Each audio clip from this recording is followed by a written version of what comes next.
they always say basketball is like, going to the bank. You can't withdraw any if you don't put any in. So I just rely on my hard work. Every single day I'm gonna get my work in. I'm gonna get my shots up. Whatever way that has to be. If I'm outside in the driveway shooting, I'm gonna get my shots up. Yeah.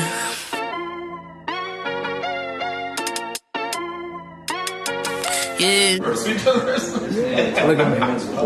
Bench Mob, they're speaking the facts that you wanna hear. They rep a jersey, the vision is clear. Diamonds glisten like a chandelier. You know what I'm here for, like Marshawn Lynch. At clutch time, we do not flinch. Real brothers, we do not switch. Hit home runs with the right pitch. Who run the city? What to do when they hating on you? I feel like Kobe 2010.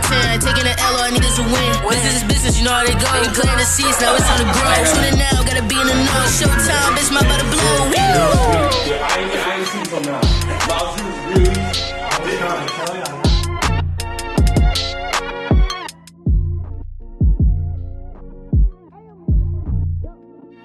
Bench Mob Podcast. What's up, bro? Welcome back to another episode of the Bench Mob Ent. Today we got a special guest here. Parker St. Pierre is in the building. How are you doing today? Doing good. I appreciate you having me on the show, man. We appreciate you taking time out your schedule, man. For all of our listeners, make sure you subscribe, rate us, give us 5 stars, leave a review. If you're watching this on YouTube, subscribe, share it with a friend. I'm going to hop right into it. Basketball, D1, Arkansas State. Where did your love for basketball start? Well, ever since I was little, I always remember having the little goals around the house, playing mini hoop with the, friends coming over, my brothers growing up, we just played mini hoop, always breaking them, snapping them in half. And then growing up, I just, always enjoyed, playing over at my grandma's and having, them pretend I was getting drafted in the NBA or I was playing college basketball, for my hometown team. Just stuff like that. And then really my love took off in around 4th grade when I started playing AAU basketball. I joined a really prestigious AAU team in the Arkansas Wings Elite. Players like Jason Tatum, Malik Monk, Austin Reeves, all played for this team, Bobby Portis. So I was on the 4th grade team, so I always got to see these older guys practice, and I just saw what they did, and I wanted to do what they did. That's a great line to come through for playing. Yeah, 100%.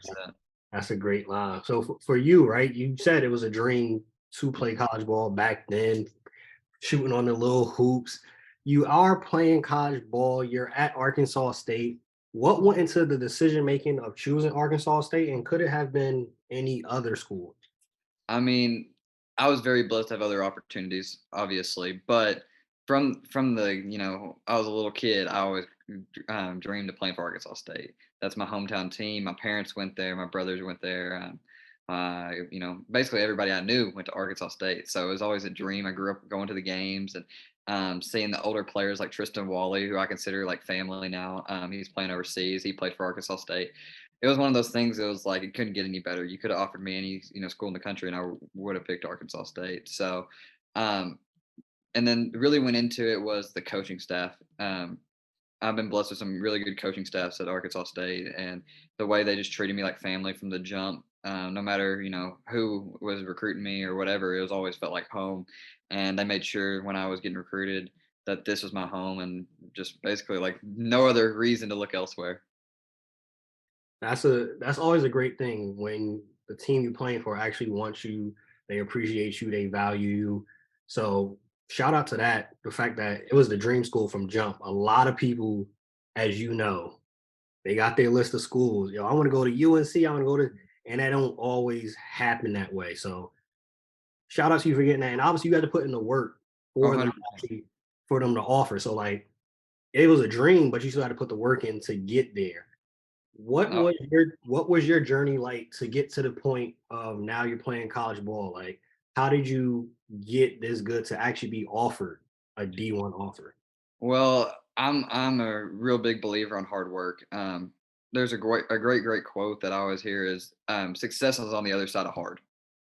So you got to get to that other side. So when I was always playing, I always got lots of reps up. That's become, as a shooter, you have to get reps up. You can't make shots if you don't practice. So I used to work out with this coach named Greg Wilson, really good guy. Shout out to you, Coach Greg, if you're watching this. We would get in the gym every single day and we'd go make 200 shots. which isn't a lot. But we would get in there, we get in and out 20, 30 minutes max. Like we had it timed to like, okay, Parker, you got 30 minutes today. You knock out these 200 threes. So I just started shooting every single day with him. Then it started going up to 500, and just shooting. When we started getting a gun, like this is just me and him out there just shooting, like going through shooting drills. And he brought some great players through his program. He was the director of the Wings Elite when I was playing. He had some really good players under him, and just that. And I had a really good coaching staff around me, like my parents and my support system put me around good people like that really knew the game and really put me out there, like Coach Rob. I drove to Little Rock to work out with him. He trained players like Dusty Hannahs. There's all kinds of players. And then, in my high school AAU, I started playing for Mike Miller's AAU team out of Memphis. The great Mike Miller played with LeBron. That's the running joke. But I played for him, and he basically helped me, take my game to the next level. And that was my last year of AAU. So how do I end it any better than playing for one of my favorite players of all time? Hey, that's the perfect person to play for, being that you a shooter. 100%. Mike He's a mental guy. He talked all about the mental side of it and how basketball is more than just going out there and shooting. It's all about mental. Like you can be the best shooter in the world, but if you convince yourself that day you can't shoot a basketball, you won't be able to shoot a basketball. That's a great point. So for you though, how do you keep your mental sharp and believing that, hey, I'm still one of the best shooters, even if you're having a shooting slump, if you off that day, how do you keep yourself confident and keep shooting the rock? Well, it goes back to the hard work. They always say basketball is like, going to the bank. You can't withdraw any if you don't put any in. So I just rely on my hard work. Every single day I'm gonna get my work in. I'm gonna get my shots up. Whatever way that has to be. If I'm outside in the driveway shooting, I'm gonna get my shots up. So just reps, hard work. You can't build confidence if you don't put the work in. Because if I'm gonna go out there, I'm gonna know I put my work in and I deserve whatever I get out of it. And just trusting God too. Like I believe I'm here for a reason.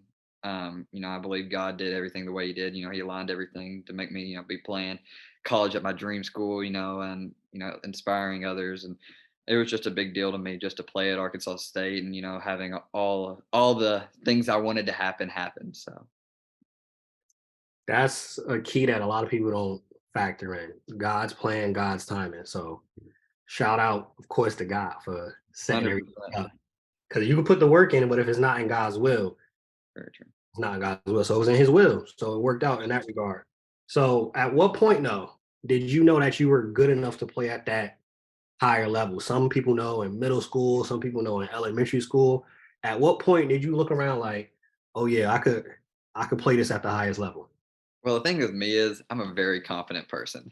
Like I've always believed I was gonna play. I'm telling you, I was 2 years old, 3 years old. I always thought I was gonna be in the NBA, playing whatever. So I mean, always I knew it was a good possibility, but I'm gonna say around eighth grade, I went to this 3-point contest for the state of Arkansas. I won the Arkansas 3-point contest, and I went 23 for 25 from three, or 22 for 25 from three, and like everybody's going crazy, and I was just shooting the ball. I was working out like Dusty Hannahs is the trainer. Coach Rob was getting me right that week, and Coach Greg. So I just went in there and I shot it. I really thought I did bad because I missed three. I'm gonna be totally honest. I missed the first two, and I missed the last one. Or no, like one over there. I might have went 21, 20. Either way, like in the middle, I didn't miss. Like I went all of them, and like I was mad. I came back over there. I was like, my dad's standing there. Me and my dad and my mom, we were all standing there, and like my dad's, one of my bigger critics, because he always sees like the true side of me. Like John Morant said, my dad's my biggest hater. He's up there, but hey, I always know my mom and my dad are gonna take care of me. But I walked over there and I was like, I can't believe I missed it. He's like, yeah, I can't either. Like we're both over there like upset about it. Everybody else is like, good job, man, good job. And we're over there like, are you kidding me? Like, how did that one not go in? It was just because the first two didn't go in, so we're like, oh, this is gonna be a long day. Hey, it's not a lot of people that can shoot the ball at that clip. So I I'm gonna have think, to find that video. oh, you that once you find it, tag us in it. We're gonna have to share that one. Oh, for sure. To go miss only three. Most people, like you That said, was most people in the crazy. crowd was like, oh I yeah. was like, I didn't. That was my first like 3-point contest ever. I didn't have a clue. I was like going out there and just shooting. I didn't have any kind of strategy. I was just shooting. Usually people have like time, like where they want their money ball rack. I said just put in the middle, went 5 for 5, or no, I did the left wing. I think went 5 for 5, but I was like didn't have a didn't have a clue. I just go out there. What do you love most about the game of basketball? Mm, have to be the friendships I made and the Mm. memories. The memories of the AAU trips, traveling with my best friends, traveling with my dad, my mom. Dad would have to be up there just because, like, the memories you build and the friendships, the bonds, like, there's something serious. Like, I promise you, I can pick up my phone and call any single, I can call 50 different people, 500 people, whatever. And I promise you, I know they will answer and they got my back just because of the memories we built. When you go out there and playing every Saturday morning or Sunday morning at 8 in the morning for an AAU tournament, you build some bonds. I mean, sometimes you don't want to be there. You're playing at 8 in the morning in a consolation bracket. Sometimes you're like, "Come on, like, I want to go home." I skip prom. Like, like we just get prom for AAU. So it's like those memories for sure. Yeah, one of the other co-hosts on the Bench Mob, he coaches AAU, and I he's coach AAU. that 8 o'clock in the morning games are some of the toughest games to actually just. I'm a coach. I'm gonna keep playing because you don't want to be there. Oh, I know. And then, like, the thing is, like, I'm coaching an AAU team right now. And getting your boys to play at 8 in the morning, that's it's a struggle. You're like, "Listen, we're gonna full court press," and they're looking at you like, "What's wrong with him? Is he crazy?" So, We just waking up. We ain't doing no full court I press. just they kinda, like, cop an attitude. I'm like, "Listen, I'm sorry, we gotta win, though."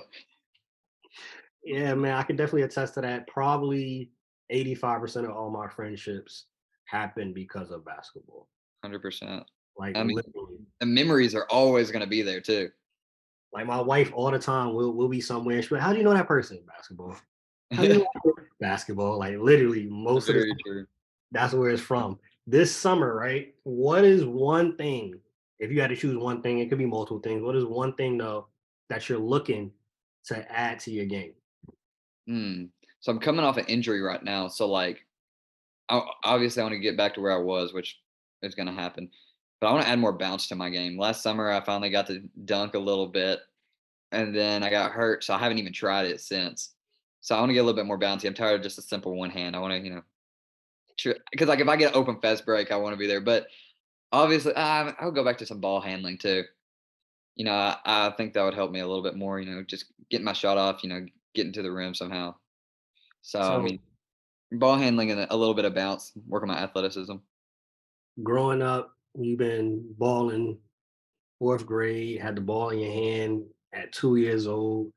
Who were some of the players that you looked up to and try to model your game after? That's a good question. Um, when I was young, it would have to be like the Mike Millers. I was a big Grizzly fan, so like when I was little, I would go to the Grizzly game, like the Zach Randolphs, and I was big. I was a big boy. I'm not gonna lie to you. Until about fourth grade, I was a post player. I was, heavy man. I was built like Zach Randolph, so I always thought I was gonna be Zach Randolph. Then that didn't happen. But players like Steph Curry, as much as I hate to say it now because I'm a Grizzly fan and I can't stand the Warriors, Steph Curry and Klay Thompson are up there because they could shoot the basketball. Mike Miller, Ray Allen. I forgot about Ray Allen. That dude could shoot. It's always been shooters, to be honest with you. Mm. I fell in love with the 3-point ball. I'm gonna be honest with you. Like, you know, what's better than 3-pointer? I mean, you can't get four. so I'm like, I don't know. I've always been like, shooter wise, and then here recently, I really watch a lot of film on Desmond Bain and Tyler Hero. Desmond Bain for the way that he can get the ball off quick and to get to his sidestep, and Tyler Hero just the way that he can score, like not just off the three, but getting to his mid range and just getting with it. To be honest with you, Tyler Hero and Desmond Bain, they're a lot alike, but they got a lot of differences. So if I could put those together, that'd be huge. Facts, that'd be dope. I saw we did a little research. I saw you played tennis in high school. Oh god. How did how did that come about? Oh, that's a story. But okay. So I played tennis in high school because when I was little, my older brother always played tennis. And Mm. he was good. I'm gonna be honest with you. He was real good. And he always beat me. Always. And it made me so mad. So I was always trying to keep up with my brother. So we would go and play, and he'd play these tournaments. And I was like, I want to play these tournaments. So I started playing. I'm used to, playing my brother who's 4 years older, and I started winning all these tournaments. And then I got to like the chunky stage, to be honest with you. I was about big boy, about fourth grade. I was like, I'm tired of tennis. Like parents can't clap, people can't clap. And I was like, I'm used to, getting the crowd going. So I quit tennis And then high school came around. My brother just graduated 'cause he's 4 years ahead of me. And they're like, "St. Pierre, you wanna come and play tennis?" I was like, "Sure, I'll come play tennis." And then the rest is history. Got 4 all conferences, 3 all states, state runner up senior year. I mean, it's just kinda one of those things that just picked it up. I didn't even, like, practice. I got I just went out there and played. I used my basketball, like, aggression on the tennis court. Like, I would just try trick shots and they'd go in, just flip the momentum. The other guys are looking at me like, "What did he just do?" Like, I'll do, like, 360, like, jump hit. Like, I would just, like, go up and get a volley and to do a 360 off of it. Everybody's looking at me like, "What are you doing?" The fact that you just so nonchalantly, just as a second sport, just picked it up, bunch of accolades, just was winning, is wild. It That's no, it's crazy. I didn't expect it either because, like, my brother was getting all those, but he was good. Like, I just went out there and I was like, "Let's just see how this goes." And that's and my wild. tennis coach at the time was my high school basketball coach. Oh, So it was wow. kinda like, "All right, we're going to tennis today, Parker, come on." So it was kinda like one of those. It got me out of some practices when we had to run, preseason, so that kinda helped. So for you, right? So you mentioned coming up in that lineage of the AAU squad, and you've been playing for a while. Arkansas. Who has been some of the best players that you've played with and played against? That's good. That's a really hard question. Played against? It would have to be, Chris Livingston from Kentucky. He's playing in Kentucky right now. Mikey Williams, Gabe Cupps. I think. Could it be, like, pickup games too? Hey, whoever's some of the toughest players you had to play against. That's a hard question. Desi Steele is up there from Kansas State. I was always really like I've never really played against some of these guys that I trained with, like worked out in the same gym. Same team? Good question. Chandler Jackson would be up there. He's playing at Florida State now. Keon Williams playing at Oklahoma State. I don't even. Khalil Ware.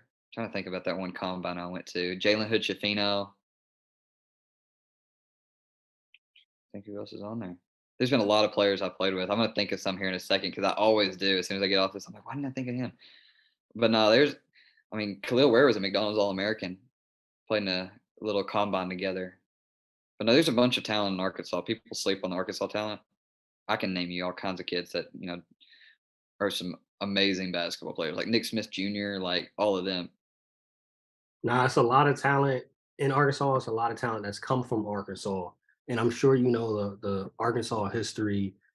Who in your eyes, being from Arkansas, right?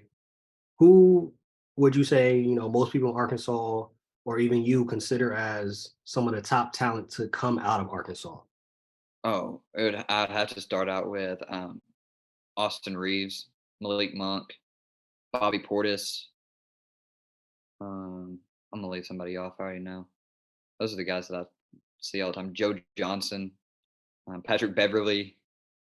Um, there's a lot of up and coming NBA players. Moses Moody, Jalen Williams.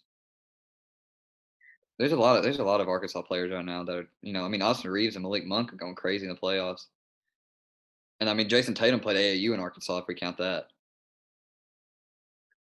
Yeah, Austin Reed. I'm a Lakers fan. You I love love, Austin.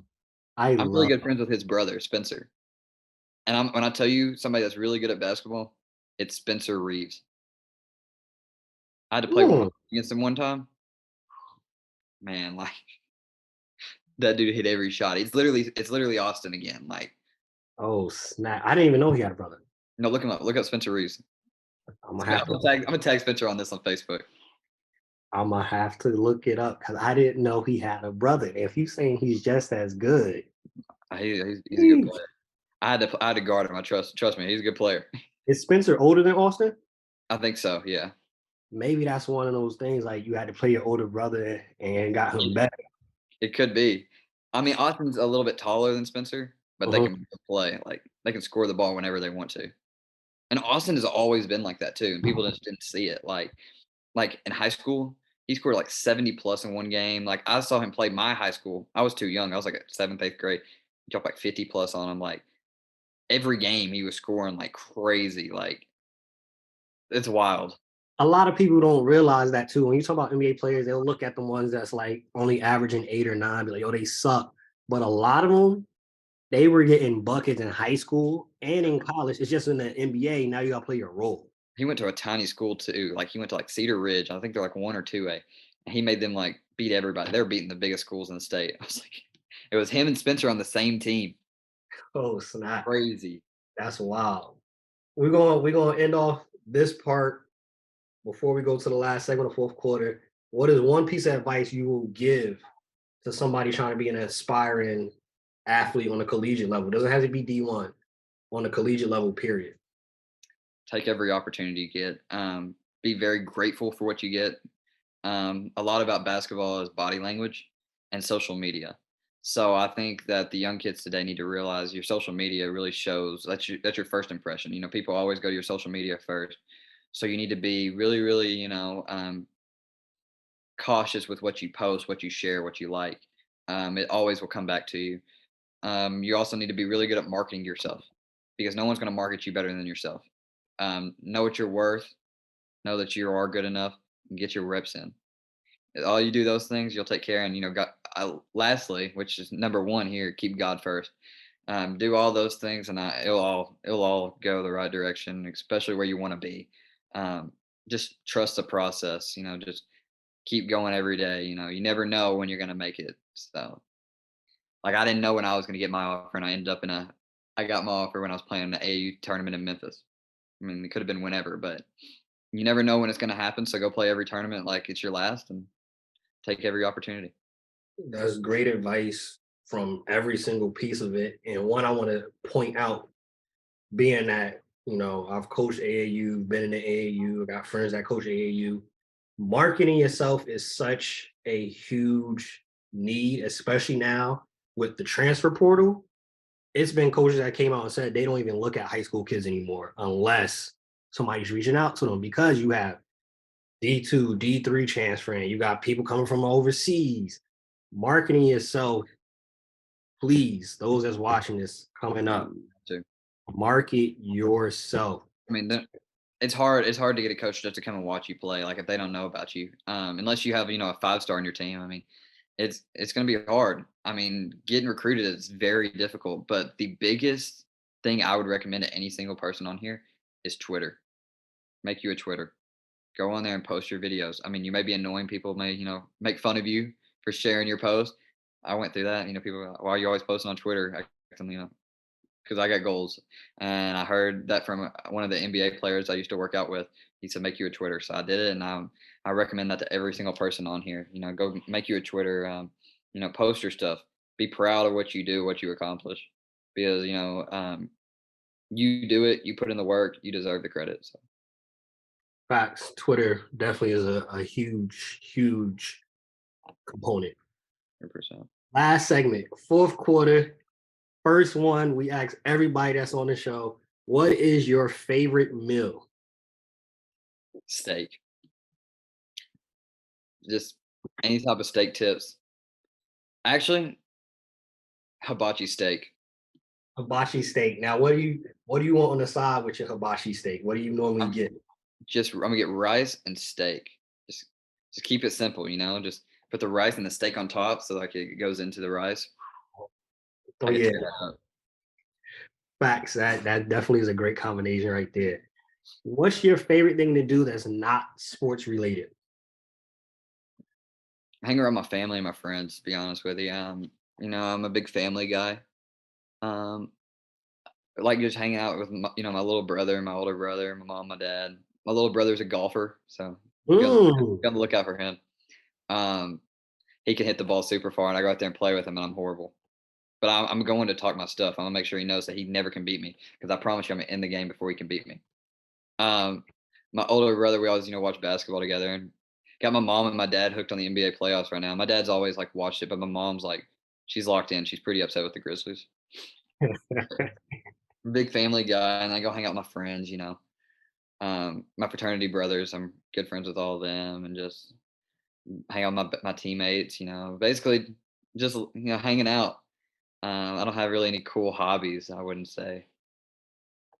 We might have to connect with your brother. We haven't had a golfer on yet, and we We could definitely do that. We can make it happen. I'll we have to show you a definitely swing. He just hits that ball, and I'm like, "Where'd you hit that?" And I'm over there, and I'm barely making contact. But he like looks at me and like he's starting to talk because I always talked in basketball, and that's where I had him always beat. Like so, it's like the running joke is I'm the basketball player and he's the golfer. So Hey, I have to say too, and you let me know if you agree. Golf is probably one of the hardest sports. oh, by far. And Like I'm really competitive, so it really makes me mad. like But people spend people don't under I don't think people really understand. So you go out on that golf course. It is way difficult to be good at it. You can 100%. you can figure out how to hit the ball and whatnot, but to be good at it, the putting, getting it on the green. What if you get it into the sand? How do you get it out there? Like it's a lot of. I like basketball. I'm 100. The thing with me is my party trick is hitting into the water. You could line me up in the nearest desert, and I promise you I will find you water. There could be water nowhere in sight, and it's going to go in it. It used to make my brother mad. He would started giving me like the bad balls, like the ones that they like give away for free, like the range balls. And he's like, "You can play with this one." He started taking the good ones from me. He would hide them. I was like, "It's not that serious, bro."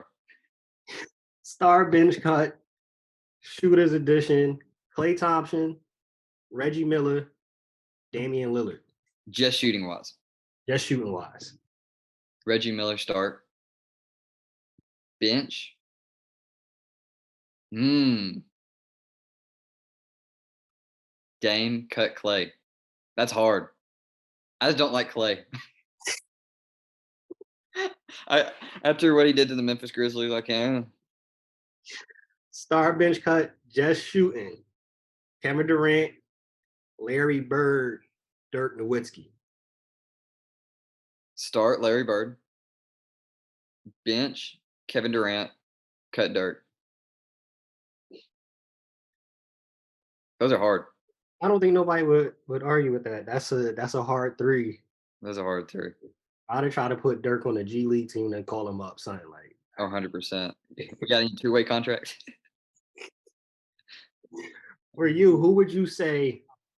What if you're the GM? You're the coach of the Grizzlies right now. They're down.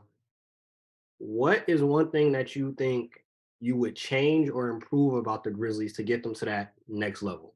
Like off-season changes? Yeah. Ooh, I love Dylan Brooks, but I don't love Dylan Brooks. I would try to find a new wing that we could put out there. A good defender that can shoot the ball. I mean, I would like to keep Dylan Brooks, but we need a replacement in that spot because John needs some help. And like we give the ball to Dylan and he thinks he's like game 7 Kobe and shoots everything. I don't know. But then he'll try to like fight somebody. I don't know. It's just always something with him. He like goes and like talks to LeBron. I'm like, bro, stop, please. Just please. Like last year it was Steph and Draymond. This year it's LeBron. Like, can we have one series where you just don't say anything to these guys? Because LeBron, he's like this is like his 40th playoff appearance. He didn't care about the Grizzlies. I mean, I know it sounds awful. He didn't care about the Grizzlies, and then you tell him you don't respect him. Really? Can you just stop?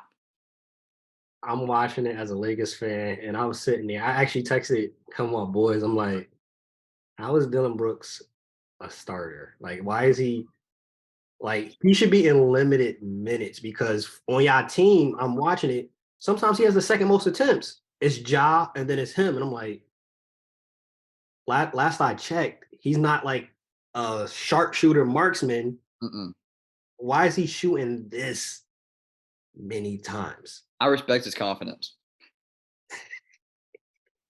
I don't know. I think you're right. Everybody has said it. Sports analysts, talking heads, Stephen A. Everybody's come out and said, "Yeah, Dylan Brooks, replace him, and we'll probably have a different conversation." Or he has to come off the bench. Maybe you get another wing that's better than him, and he's coming in. He's playing 15, 20 minutes. Cool. The starter amount of minutes and that green light he got, it's not going to work. We almost got Kevin Durant's what the rumor was. I don't know if you saw that. I saw That would have changed everything. Oh, and Kevin John Durant and Kevin on the same team. and keeping Jaren Jackson Defensive Player of the Year. Yeah, that'd have been. I think we had to give up Desmond Bain and Dylan Brooks and Brandon Clark, and we said I no. did that immediately. I don't know why we said no, but Respectfully, respect. for them, I And would have Kevin Durant was immediately. different. Super Bowl before we get you out of here. So I want to do Star Bench Cut social media. TikTok, you 18K on TikTok.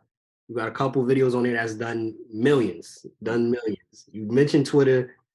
It's good for advocating for yourself. You have an IG, about 5K, 6K on there. Star Bench Cut, Twitter, TikTok, Instagram.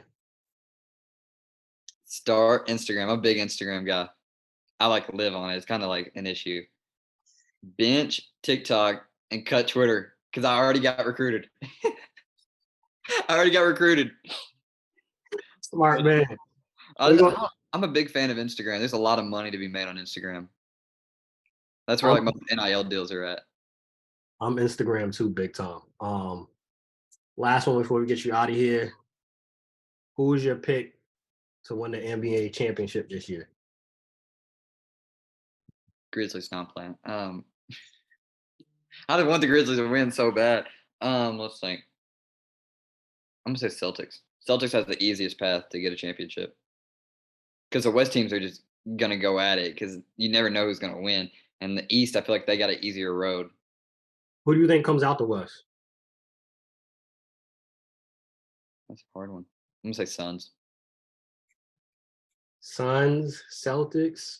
That would be a good matchup right there. I might have to That's go a with nice the one. Suns because how Devin Booker is playing right now. Good lord. It's a hard one to pick though in the West because you never know. I mean, the Nuggets looked really good. Yeah, the thing too with the Suns, that next round is just like they don't really got a bench. That's a good point. But that starting lineup, it can go up against anybody. 50-point quarter. Devin Booker had 25 of that. What about Jimmy Butler? Jimmy is if he closes them out by himself, that's I would have said Bucks would be in the title contention, but I know Giannis was hurt, but everybody was like, yo, the Bucks should still win. They're better, they're deeper than Miami. Miami has the Oladipo injury, the Tyler Hero injury. I didn't think about Tyler Hero being hurt. And if they win this series, it's like, bro, put Jimmy in the Hall of Fame now. For real, that performance he had the other day was crazy. Yo, but y'all know the vibes. If you stay ready, you don't got to get ready. Bench Mob Ent, we out. Peace.